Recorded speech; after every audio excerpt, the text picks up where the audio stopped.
Hi, my name is Melissa Murray Bailey, and I'm running for mayor of Philadelphia. I'm running because I have one goal: to make Philadelphia better for everyone who calls it home. Welcome home. Okay, we're not home like my home or your home, but we are in a home of Melissa Murray Bailey. She's invited me to come here to sit down and have a warm conversation about why she's running and why we should vote for her. Check it out.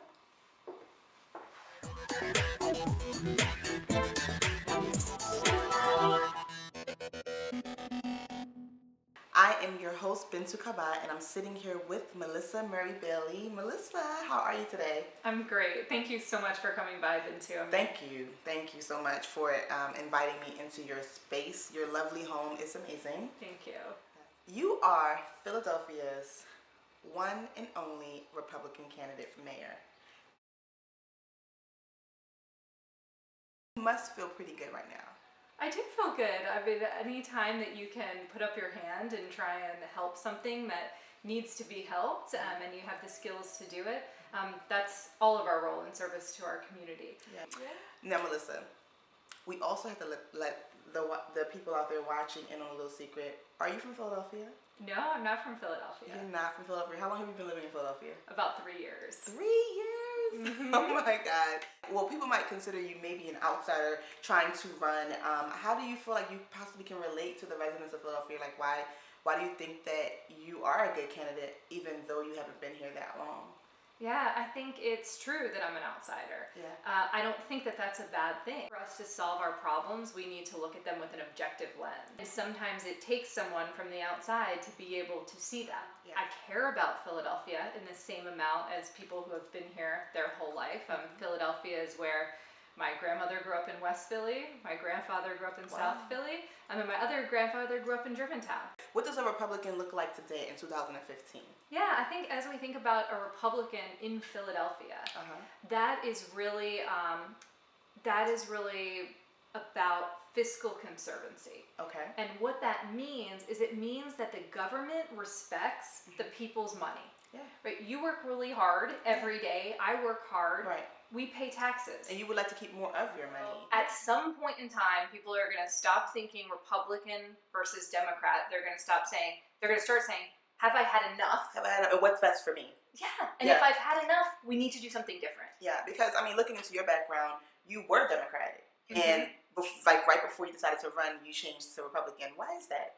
Yeah, well, like we were talking about before, our parents and our social experiences have a lot of influence over our party alignment. But I think more and more people are starting to assess the candidates. And what are some issues that you are passionate about if elected, and some things that you would like to see change in our city? Yeah, I think the first thing is very similar to many of the candidates, but how I think about it is different, which would be education. Absolutely. Everybody is talking about education, but what we're always talking about is funding education. Funding education is important, don't get me wrong, but before the funding was depleted, we still had problems with our schools and our education system. So there's a fundamental challenge that we need to solve with that. And I have a very personal vested interest in that, having a 4-year-old daughter. I have a 4-year-old daughter who I expect will be in the public school system. I'm a product of the public school system. I am also. And, that is the only option for many Philadelphians. And so I want to make sure that that's a minimum expectation of our government, in my perspective, to be able to give people that opportunity to have a fair, free public education. And also, I think some concerns that we also have is the unemployment rates in Philadelphia, creating jobs. How do we do that?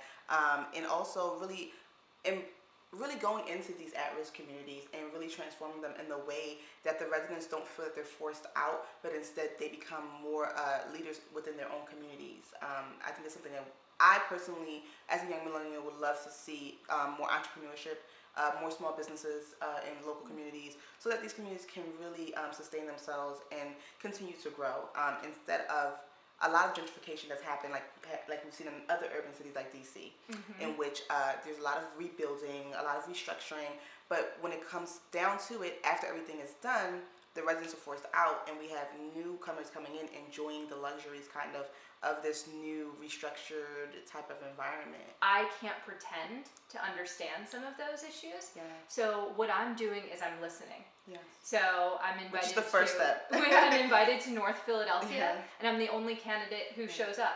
Why should millennials in 2015 vote for you on May 19th?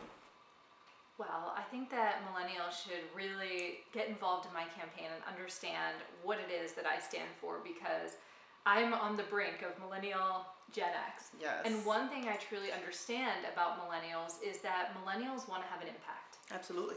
Millennials have a great heart and a solid work ethic, but we disengage them because they don't feel like we're listening. I know that millennials are the future of the city. I'm not just saying it, I'm living it, and I understand it. And your voice really matters. If 50% of you came out and voted, that would be more than voted in the last election. So your voice does matter. And once you elect me, I'll really be listening, and I'll be building the future of the city with you.